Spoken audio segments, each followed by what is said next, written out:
80-20 rule. Pareto principle. What is the 80-20 rule?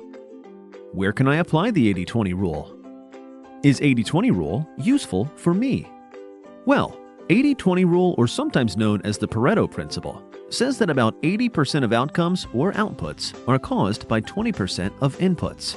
Historically, Pareto, who is an Italian economist, noticed that approximately 80% of Italy's land was owned by 20% of the population.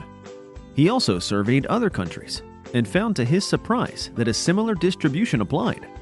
In the USA, the top 20% of earners paid about 80 to 90% of federal income taxes.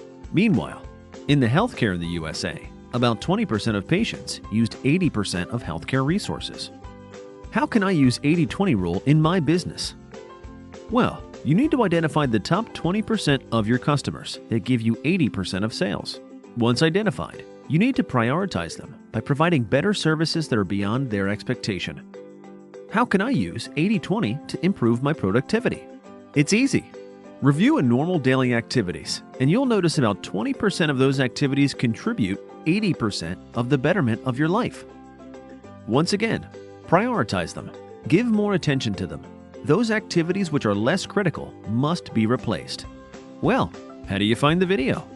If you like to follow my new video releases on the topic of 2-minute smart management, then do like, subscribe, and click the bell. See you in the next video.